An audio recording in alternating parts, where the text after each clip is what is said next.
The story begins as we see villagers hiding in their homes because an S-rank monster is terrorizing their village. We learn that they spent all of their money to hire a party called the Dragon's Fang, and we see a boy named Kurt who has no talent for combat, so his only role in the party is to do their chores. He waits for them to defeat the monster, but it suddenly appears behind him and blows him away. Their ranger Bandana uses her rope to restrain it, but it just smashes her into a wall.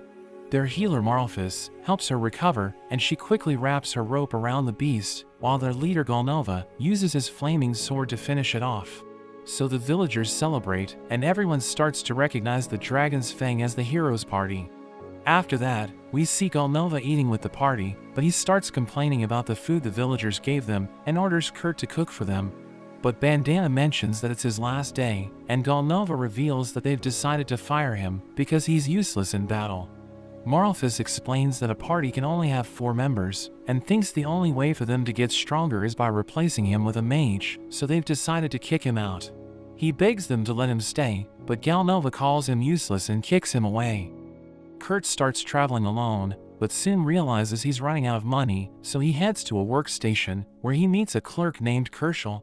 He tells her he's looking for a job, so she gives him an interview, and he reveals that he got fired from the hero's party. But she tells him not to worry, because his experience might help him land a decent job, and she notes that it's time for the aptitude test. She explains that aptitudes are God-given talents, and thinks the test might help them discover his hidden skills, so he becomes excited. But when the results come out, she tells him he received the lowest rank in all the combat-related skills. She notes that he'll have a hard time getting a job because of his test results, but she explains that they still haven't tested his aptitude for non-combat skills, because their technician is away. He tells her he barely has enough money to survive, so she tells him to try lifting a sandbag, but as he grabs it, he realizes that it's draining his mana. He struggles to lift it, but she tells him he's strong enough to handle construction work. She asks him if he wants to help repair the walls of a frontier town, and he accepts the job, so she prepares a letter of introduction for him. The foreman reads it and thinks Kurt isn't fit for the job, but he realizes he can't be picky because he needs more workers. He orders him to mend the walls and promises to be back after 3 hours, telling him his pay will depend on his performance. After 3 hours, the foreman returns, but he freaks out as he sees the wall because Kurt has already repaired a huge portion of it. But he thinks he's screwed up, so he apologizes for the mess, telling the foreman he ran out of cement. The foreman wonders how he worked on the upper part without scaffolds or ladders, so Kurt shows him how he did it. The foreman thinks it's ridiculous, but he realizes that Kurt isn't lying. He gives him a bag of coins, telling him it's all he can pay him for now, but he promises to transfer the rest of his salary through the workstation. Kurt thinks it's more than he deserves, and he's excited to work again the next day. After 2 days, the workers can't believe the west and north walls have already been completed. But the foreman tells Kurt he doesn't need to come back, because he works too fast, telling him the workers will lose their jobs if he finishes everything himself. The foreman thinks his aptitude for construction must be triple S rank, so he advises him to go to the capital and find a better job. He gives him the rest of his pay, and bids him farewell, but Kurt thinks the foreman doesn't like him. Kurt returns to the workstation, and tells Kerschel he got fired again, but they see a girl named Ulyssia arguing with another clerk, who won't let her post a job. Kerschel asks them what's happening, so the clerk explains that Ulyssia is looking for a miner, but she only wants to pay them if their operation is successful. Kerschel tells her she should recruit investors to develop a mine, but she explains that the mountain will be impounded if she doesn't pay taxes within the week. Kurt volunteers to work for her, telling her he used to help excavate in the mines, but Kerschel tells him there's no guarantee he'll get paid. Ulyssia notes that she wants to hire a dwarf instead, because she thinks he just looks like a kid. But Kerschel tells her she'll need 10 silver for that, and she realizes she can't afford it, so she decides to go with Kurt. As they leave, Kerschel notes that Kurt has a great personality, and she thinks he would be a hit with the women with his good looks. The clerk tells her they just received a bank transfer for him, and she realizes it's his salary for the construction work, but she can't believe it's worth 200 gold. She trips on the sandbag, and wonders what it's doing there, so her coworker tells her they'll return it. She explains that it measures mana, and gets heavier depending on a person's mana capacity, but it doesn't react to normal people. Kershaw realizes it isn't that heavy, and she recalls how Kurt struggled to lift it, so she realizes that he has a hidden talent. Kurt follows Ulysses to her camp, but he realizes there's only one tent, and she tells him it's big enough for both of them. He notes that they can't share the tent, since she's such a cute girl, but she becomes flustered hearing this, and asks him if he's serious. He explains that he has traveled the world, and he has never met anyone as beautiful as her, but she doesn't believe him. She tells him it's time to eat, and he's glad she cooked for him, telling her it's been a long time since anyone made a meal for him.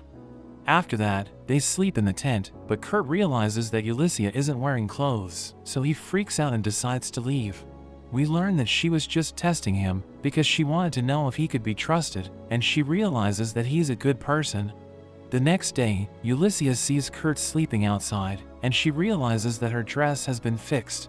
He reveals that he fixed it for her, and she can't believe he was able to do it overnight, but she tells him they need to earn 10 gold before the week ends. She reveals that she doesn't know where to start digging, so he tells her to follow him. He sees a rock and splits it open, revealing that it contains a crystal worth 3 gold, and he continues to search the area. After some time, he shows her the gems he collected, and she thinks it's time to sell them, but he tells her they should turn them into magic crystals first. She notes that there are less than 10 magic craftsmen in the kingdom, but he makes a crystal on the spot. She's surprised that he can do it in an instant, because it usually takes an hour to finish the task. So he thinks magic craftsmen must be amazing, since he doesn't have enough mana to work on a crystal for a whole hour. Later that day, Kurt decides to stay in the camp, and Ulysses promises to return after she sells the crystals.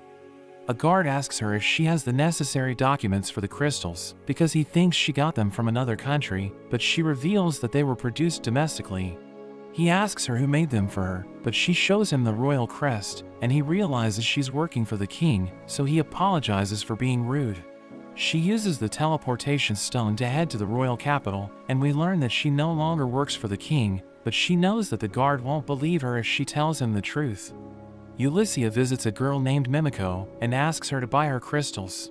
So Mimiko inspects one of them, and she reveals that it's worth 10 gold because it has 10 times the usual amount of mana. Ulysses can't believe how expensive it is, and she notes that she has 50 of them, so Mimiko buys them for 500 gold. But she asks Ulysses not to sell them anywhere else, because it could cause chaos in the kingdom.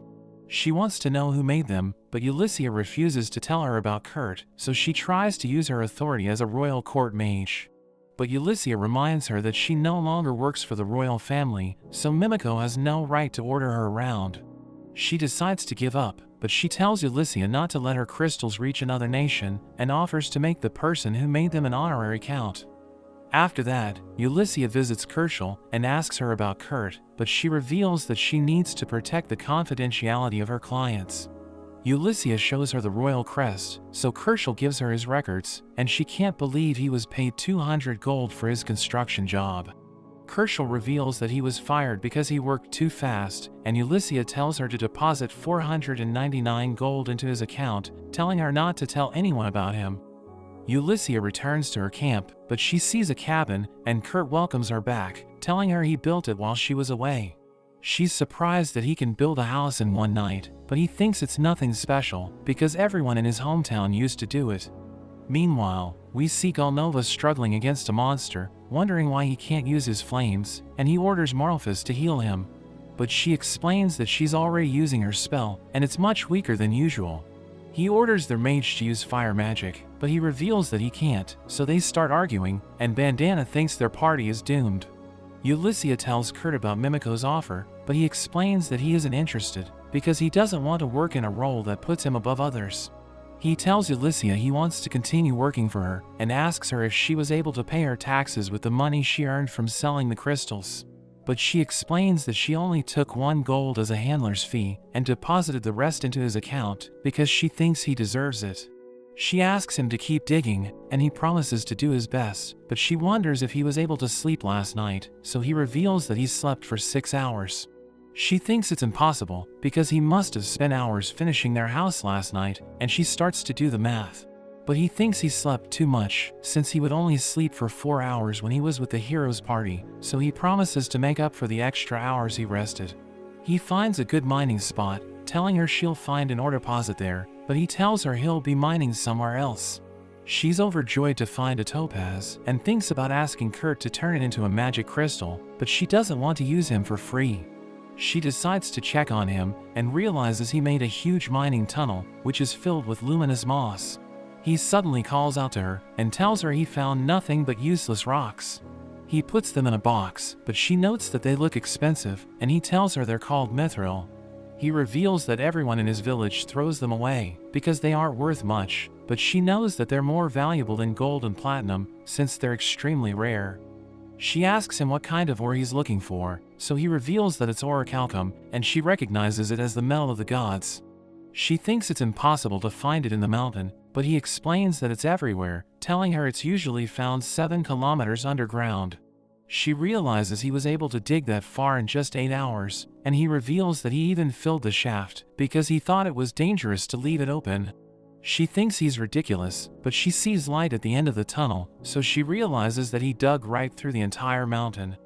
After mining for 2 days, they return to the city, and we learn that the tunnel connected their city to Lord Takon's town. Ulysses allows traveling merchants to pass through it in exchange for a maintenance fee, and she uses the profit to cover her taxes. While walking around the city, Kurt meets Bandana, so he asks her if she's with Galnova, but she reveals that she already left the party. We learn that he made a scene in a restaurant because he wasn't happy with the food, and he refused to pay for it, so they reported him to the authorities. Bandana asks him about his dining experience, revealing that she was the one who gave him a reservation, but he tells her the food was nothing compared to Kurt's cooking. She tells him they already ate all the food he left for them, so Galnova tells her to bring him back, and she promises to do it, but she takes his teleportation crystal and runs away. She sees soldiers looking for him, so she thinks he'll get arrested, and we learn that Marlphus was summoned away by the church, so she believes their party is finished. Back in the present, we learn that Bandana plans to keep everything a secret and tell everyone she got fired, because she doesn't want Kurt to get involved.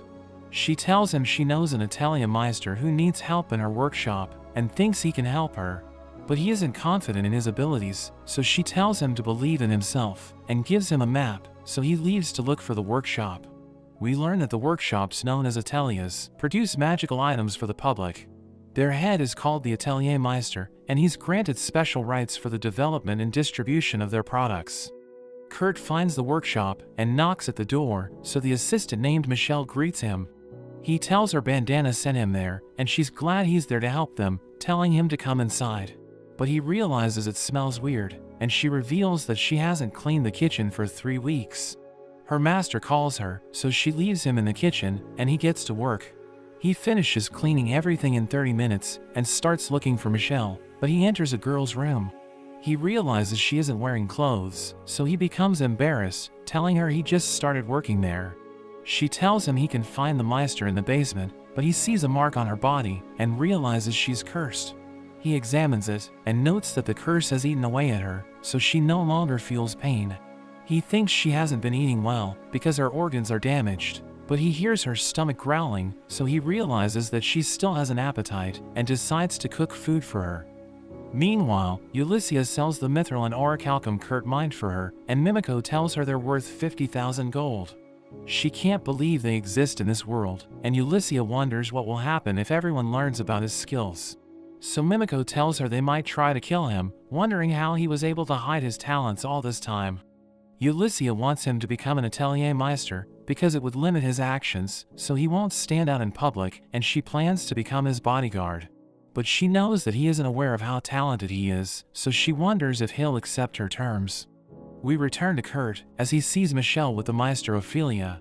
He apologizes for using her kitchen without permission and tells her he's cooking a meal for the cursed girl, so Ophelia realizes he saw her. She asks him not to tell anyone about her and gives him his salary, telling him he's done for the day. She realizes she's screwed up because the outsiders weren't supposed to see the girl, and we learn that she's working to slow down her curse. She gives her the food Kurt made for her, and she's about to test it for poison, but the girl stops her, telling her she trusts him. She tastes it and mentions that it's delicious, but she suddenly starts to feel strange, so Ophelia thinks it's poisoned. But the girl tells her she's fine, revealing that the food cured her, and they realize that the curse mark is gone. We see the man who put the curse on the girl, and he can't believe his spell has been broken. He offers to put the curse on her again, but his master tells him she needs to die as soon as possible. Ophelia visits Mimico's shop and tells her they need to discuss something important. Mimico notes that they can trust Ulysses, so Ophelia introduces herself and shows them the girl. They bow as they see her, because they recognize her as the third princess Lisette, and Ophelia reveals that she was cursed. She thinks someone tried to kill Lisette because she's the king's only child with a princess from the Gurumach Empire, which is a neighboring nation to their east. So she's a symbol of peace between the two nations, and killing her would ruin their relationship.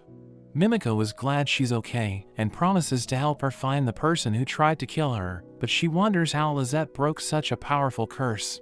So she reveals that Kurt saved her, and Mimico and Ulysses can't believe it.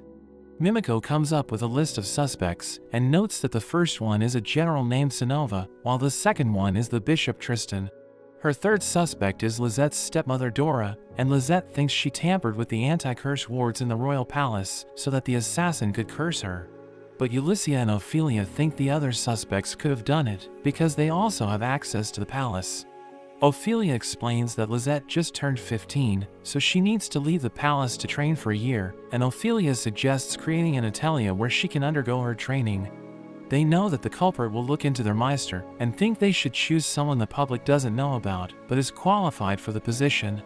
Ulysses shows them the crystal Kurt made, and Ophelia can't believe he's the one who made it, because its quality is out of this world. Kurt returns to the workshop, but Michelle tells him it's closed because Ophelia left yesterday. So he realizes that he can't work there, wondering if it's because he's screwed up again. He starts eating in a restaurant, where he sees a group of adventurers talking about their quest. He realizes that they can't complete it because they don't have a porter, so he volunteers to work for them, telling them he's a terrible fighter, but he can carry their baggage for them. One of them thinks he won't survive as their porter, but her brother hits her, and he apologizes for her rude behavior. But he notes that the job won't be easy, because they'll hunt iron golems that weigh over 200 kilograms. He tells them he can handle it, and mentions that he's willing to prove it by lifting them. He carries their leader, and they're surprised by his strength, but their warrior thinks he can't lift him, because he weighs over 150 kilograms. But Kurt easily lifts him as well, and everyone thinks he's amazing. Kurt starts working for the party, and the warrior introduces himself as Cans, revealing that his sword is mostly for show, because he prefers to fight with his fists. Their leader introduces himself as Danzo, and he notes that he's a samurai, while their ranger tells Kurt to call her Sina. Their party is called Sakura, and Cans reveals that a porter used to work for them, but he got sick, and the doctor told them he needs to rest for a week. Kurt thanks them for hiring him, but they just laugh at him, and tell him they're counting on him. They're about to enter a cave, but Kurt suddenly gets caught by a slime, and Sina tells him to destroy its core. So he tries to stab it, but he can't pierce through its body, and ends up stabbing himself. She kills it for him, and notes that he's the worst fighter she has ever seen, but everyone tells him not to worry, because they'll do the fighting for him. So he realizes that they're nothing like the hero's party, because they don't hate him for being weak. Sina spreads luminous moss to lighten up the cave, and they see goblin poop. She notes that it looks fresh, so she thinks the goblins are still inside. But Cans tells Kurt not to worry, because goblins are no match for them, saying they can just retreat if they get outnumbered. They reach a narrow passage, where they see a goblin, and it calls for its allies, so Danzo immediately cuts it down. But they realize that countless goblins are approaching from both sides, so they need to fight their way out. Kurt finds a hidden passage, and Sina tells him they need to find an exit, but she suddenly closes the door. He reminds her that Danzo and Cans are still outside, but Cans tells him it's impossible to escape from the goblins, so they'll buy time for him while he finds a way out. He wants to fight by their side, but Sina tells him he will just get in the way, because he can't even defeat a slime. He realizes that she also wants to fight, but she doesn't want their sacrifice to be in vain, and Cans tells him to take care of her. He notes that he has no regrets, thinking it's an honor to die protecting his sister, and Danzo mentions that he's ready to die for his friends. Sina tells Kurt not to worry, because she's confident they'll survive, and she spreads luminous moss to lighten up the room, but she's shocked to see an iron dragon golem blocking their path. We cut to Ulysses, as she leads Lisette to the tavern where Kurt is staying, but she tells her to keep her identity a secret, so Lisette decides to pretend that she's just an ordinary girl. They head to his room, but they realize he isn't there, and Bandana tells them where he is, but she disappears before Ulysses can see her. She thinks it might be a trap, but she knows that the cave is filled with goblins, so she tells Lisette to stay there while she checks it out. But Lisette decides to go with her, telling her she knows how to protect herself with magic. They head to the cave, and Lisette sees Kurt's footprints, so she follows them, but the footprints disappear, so she uses her magic to enhance her senses. Ulysses thinks she'll use her enhanced hearing to find him, but she starts smelling the walls, and finds him by his scent. Ulysses wonders how she did it, because she needs to be in close contact with him before she can smell him, and she hears people fighting. So Ulysses tells her to wait there, and Lisette gives her a buff, which boosts her physical abilities. Cans and Danzo struggle against the goblins, but they're surprised to see Ulysses, who starts cutting down the goblins. We return to Sina, as she falls into despair, because she thinks they won't survive. She tells Kurt that the golem will attack them if they try to escape, and she starts crying, because she thinks Cans and Danzo sacrificed themselves for nothing. But he tells her he'll take care of the golem, and she thinks he's no match for it, but he dodges its attacks, and strikes its weak points, causing its body to fall apart. She can't believe he defeated it, but he tells her he's used to mining iron golems, and Ulysses bursts through the door, wondering what just happened. So Sina tells her he mined the golem, and he's overjoyed to see her, telling her to help the others. But she notes that they're still alive, telling him they're injured, but their lives aren't in danger. She recalls that she heard a legend about a man who has no talent for combat, but has an S-rank aptitude for mining, and he defeated a briar dragon with only a sickle. She thought it was impossible, but Lisette tells Kurt he's amazing. Cans and Danzo tell Ulysses how they got there, and thank her for saving their lives. She notes that they need to discuss something important before they return, telling Kurt they will create a new Atelier, and she'll be working as their head adventurer. She invites him to work with her, but he notes that he's still working with Sakura, so they tell him not to worry about them and just accept the offer. She mentions the Atelier will need workers, so she asks them if they want to work there, and they accept her offer. She tells Kurt they should get his aptitude tested when they return, and he's excited to see his results. We see Mimiko in the workstation, and she introduces herself to Kurt, telling him she'll assess his aptitudes. She notes that she saw his magic crystal, so she wanted to see him in person. That evening, Kurt celebrates with Sakura, while Mimiko and Ulysses discuss his test results. We learn that Mimiko told him his skills are mostly B and C ranked, but they're actually triple S rank, and he even has more mana than her. Ulysses thinks they should make him their Atelier Meister, and Mimiko tells her they're lucky, because she was the one who tested his aptitude. She thinks there will be chaos if everyone finds out about his test results, but they realize that Kerschel was listening to them, and she pretends that she didn't hear anything. We see Kurt with his friends in a carriage, as Lisette notes that there are no teleportation stones at their destination. We learn that they're headed to the frontier town, which used to be a military base on the border of the Demon's Land, and they plan to start an Atelier there. Cans thinks their party is lucky to be a part of their plan, and Ulysses tells them she considered their abilities before recruiting them. But Sina doesn't trust her, and she's determined to protect Cans and Danzo in case anything happens. They reach the town, and Kurt reveals that he worked on repairing the walls before, but he was fired after 3 days. He wonders why they didn't make progress after he left, so Ulysses notes that they may have started using a different approach. She takes everyone to an empty lot, and tells them they'll start an Atelier there, but Cans and Danzo wonder what they should do, since there's nothing there at all. So she tells them to wait at the inn until the Atelier is complete, asking Kurt if he can build it alone, but he explains that he can't finish it in a day. Cans and Danzo aren't surprised, because they know it's impossible, but he mentions he can do it in 3. So they think he's insane, but Ulysses tells him to take his time, saying she'll provide him with all the materials he needs. So he gives her a list of items, and she promises to give him all of them in 2 days. We see Ulysses talking to the others in the inn, and Sina decides to tell everyone about what happened in the cave. She mentions that Kurt mined an iron dragon golem to defeat it, and she asks Ulysses about him, telling her to tell them about her group. So she reveals that she's an adventurer who used to serve the royal family, and Lisette shows them her royal crest, telling them she's the 3rd princess of the kingdom. But she tells them to treat her casually, because she's currently hiding her identity. Sina wonders if Kurt is also from the royal family, but Ulysses tells her he isn't even a noble, mentioning that they have no idea who he is. She tells everyone his combat skills are non-existent, but his other aptitudes are all triple S rank, and Kans is amazed, because triple S rank skills are so rare that people doubt their existence. But Ulysses reveals that he isn't aware of how talented he is, and they're hiding his true rank from him.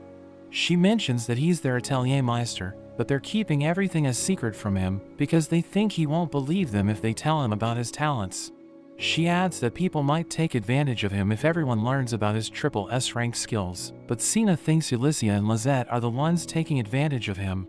She mentions that she can't take it anymore, but Can stops her, and Danzo tells Ulysses to continue. Lisette reveals that Kurt broke her curse by giving her food, and Ulysses notes that there are people who want her dead.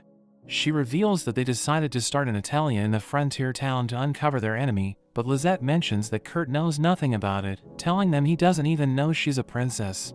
Ulysses mentions that he's too pure and innocent, so she wants to protect him, and Lisette asks them for their help. Danzo notes that they aren't obliged to obey royals, because they're just adventurers, but they recognize Kurt as their comrade, so they decide to protect him. But Sina notes that they don't know anything about him, and Ulysses understands how she feels, revealing that she only met him 6 days ago. Everyone's surprised hearing this, and Sina notes that she needs time to think about it. She visits Kurt, and can't believe how much progress he has made, but he tells her he isn't done yet. She asks him if he did everything alone, so he tells her he used his B rank mining skill to do it, but she knows his rank is much higher than that. She tells him he's amazing, but he thinks he's nothing special, telling her he's working slower than usual.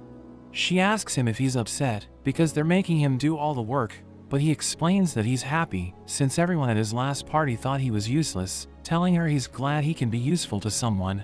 She realizes that Ulysses was right about him, so she decides to help protect him. After that, we see Danzo talking to his informant, who tells him about a man named Bibinok. She notes that he's been accepting quests from villains, and he's known for destroying parties, telling Danzo his party is the next target. She thinks a rival party hired him, and she gives Danzo the details of her investigation. We see Bibinok in a bar, and he notes that he wasn't expecting the Sakura party to survive, but he knows that they're now working with a princess. He thinks he can make a fortune by destroying them, but he realizes that Danzo is behind him, so he freaks out and runs away. He wonders how Danzo found out about him, but he suddenly trips on a rope, and Danzo approaches him, knowing he was the one who led them to the goblins. He threatens him with his sword, and tells him he'll cut him down if he does anything to his friends, but he spares him and leaves him in the alley. We see that the informant was Bandana, and she notes that she wanted Danzo to kill Bibinok, because she thinks he'll be an obstacle in the future. But she sees men taking him away, and she knows that they're from a group called Phantom, which works for Mimiko. She suddenly receives a letter, realizing it's about Marlfus, and she decides to go to Kurt's hometown.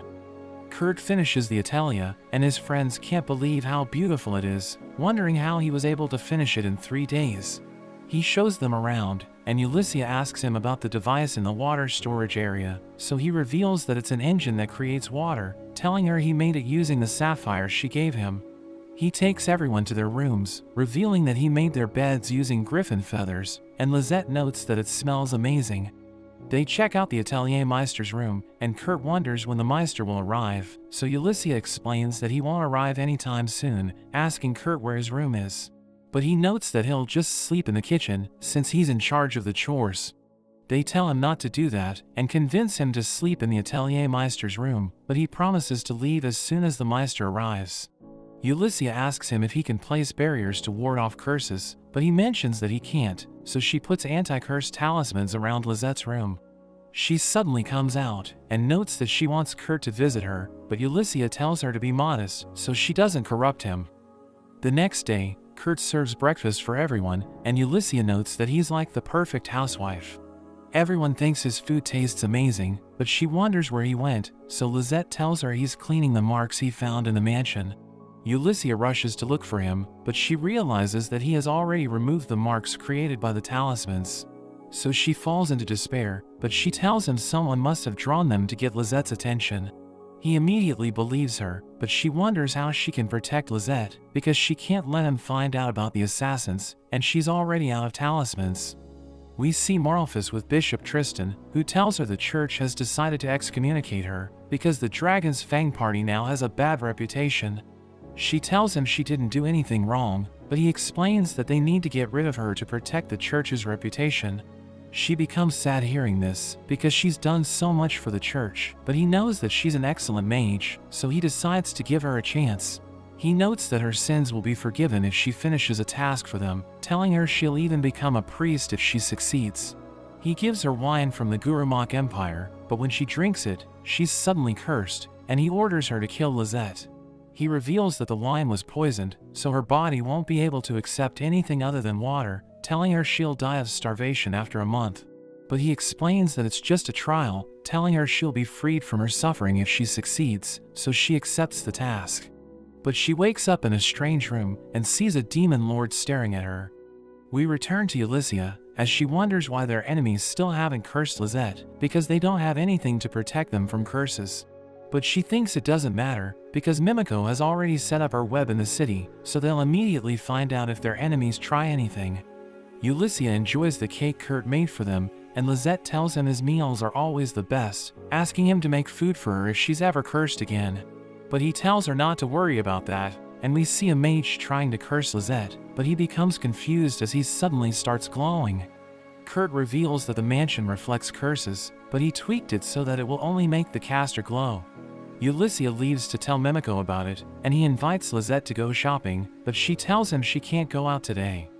We see General Alray at the Western Wall, as he tells his Vice General Genric that he has a feeling monsters are about to attack them.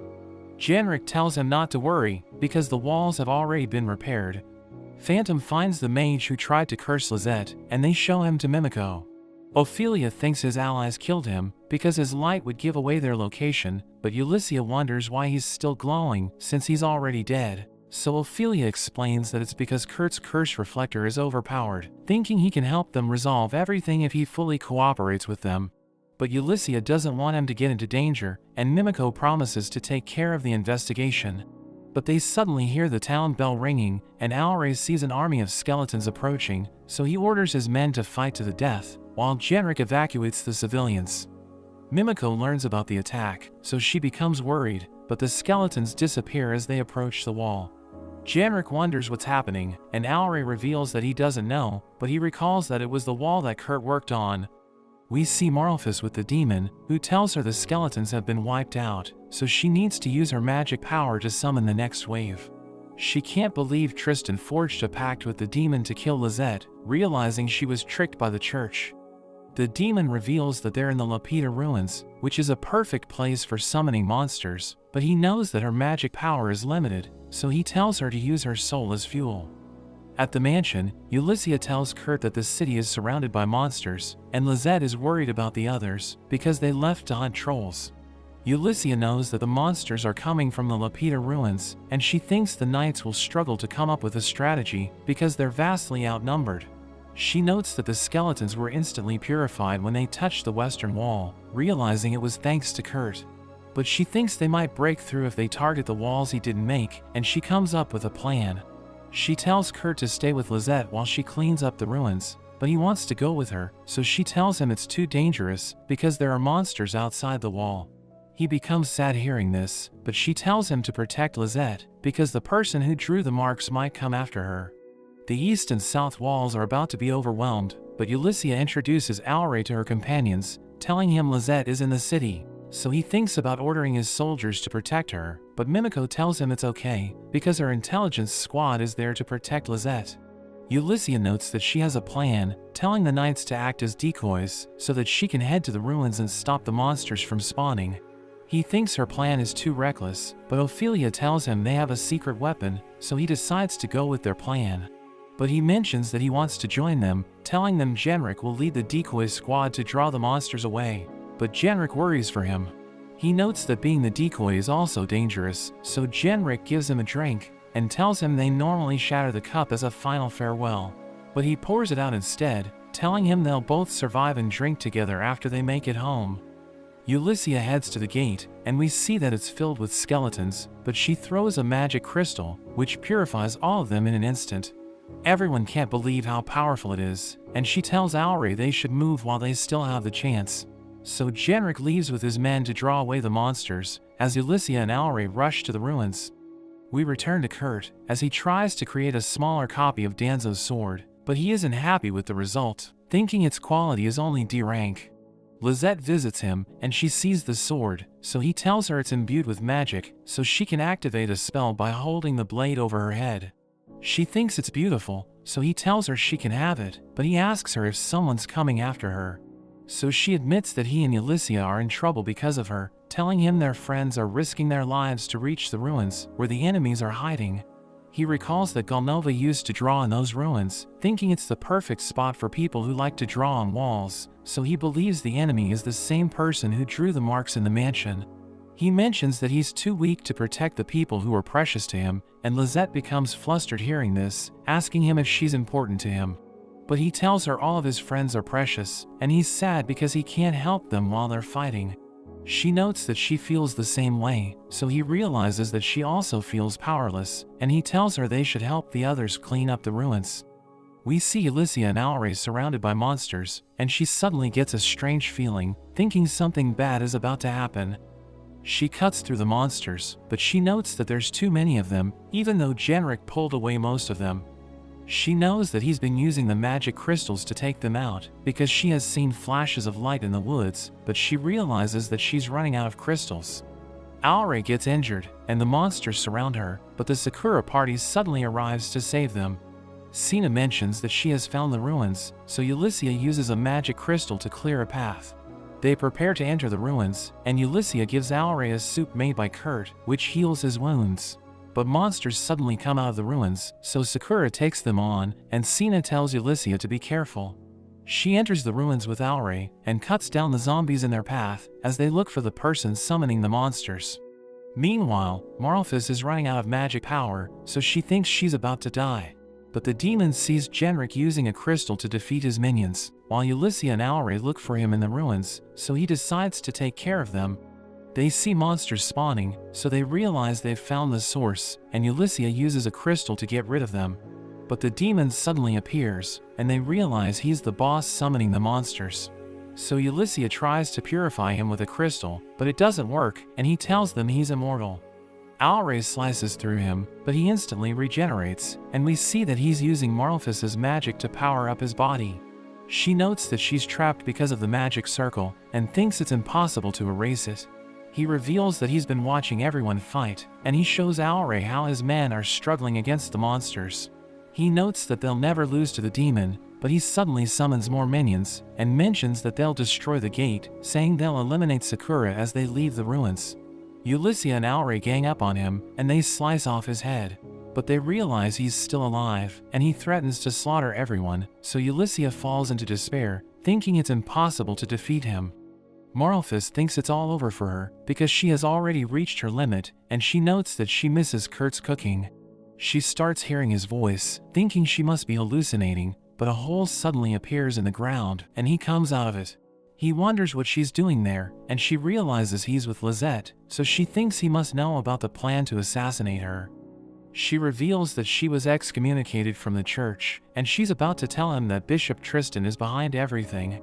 But he asks her if she's been writing on walls to vent out her frustration, telling her she even left a giant mark on the floor. But she has no idea what he's talking about, so she becomes confused. He asks her where he can find Ulyssia, so Marlphus reveals that she's upstairs, and he's about to look for her. But Lisette stops him, telling him to clean the mark on the floor while she looks for Ulyssia. He tells her it's dangerous to go alone, but she mentions she can protect herself with the sword he gave her. Marlphus is surprised he's letting her go alone, and he prepares to clean the floor, but she thinks he's an idiot, because it's impossible to remove the magic circle. But it disappears as he mops the floor, and she can't believe it, wondering how he's able to break the magic circle. The demon realizes his wounds are no longer healing, so Ulyssia takes a crystal to finish him off, but he stops her and thinks he should get serious. Lisette suddenly appears, but he stabs her, and she falls to the ground. So Ulyssia thinks she's dead, and the demon starts laughing, thinking he has finally completed his mission. But Lisette suddenly disappears, and she reappears behind him as he realizes she used an illusion. She reveals that her sword is called the Butterfly, and Kurt imbued it with magic so she can use it to create copies of herself. The demon attacks her, but it's another illusion, and she crushes the stone on the floor. It purifies him in an instant, and Kurt hears him screaming, so he wonders what happened. Moralphys realizes they defeated the demon, and his minions disappear, so everyone realizes the fight is over. But Ulyssia asks Lisette what she's doing there, because she wasn't supposed to leave the Atelier, so she explains that she just wanted to help. Ulyssia is glad she survived, and Atelier tells her they wouldn't be alive if it weren't for her, but she thanks them for protecting her. She promises to reward them for their efforts, so he asks her for alcohol to drink with his men. Moralphys is glad that the magic circle is gone, but she knows that she's still cursed, so she thinks she's going to starve to death. Kurt gives her rice balls, and she thinks her body won't be able to absorb them because of the curse, but she wants to taste his food again.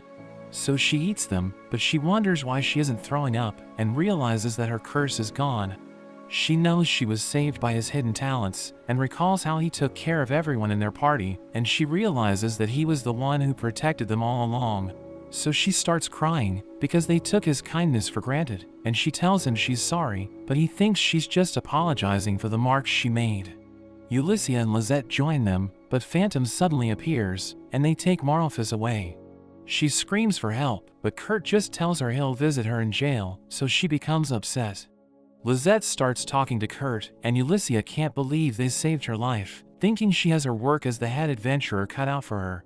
She tells Kurt it's time to go home, and he notes that he's happy because he finally has friends by his side, and they even have a place to call home. That evening, everyone has a feast together, and Kurt wonders if they're just forcing themselves to eat the food because they're eating too fast. He thinks he should prepare different food for them, but Atelier tells him they're focused on eating because the food is too good. Lisette introduces him to Atelier, and Kurt can't believe he's a general, so he tells him he likes the city, thinking it must be because he's good at governing. But Genric notes that he's a terrible leader, so he mentions that the Margrave helps him rule the city. Everyone enjoys the fireworks, and Kurt reveals that he prepared them because he wanted everyone to have fun. Atelier and Genric realize their wounds have healed, and Kurt thinks it always happens when warriors have a good meal, but they tell him that it isn't normal. But that's where this video ends. Remember to like and subscribe to the channel. Thanks for watching, and I'll see you next time.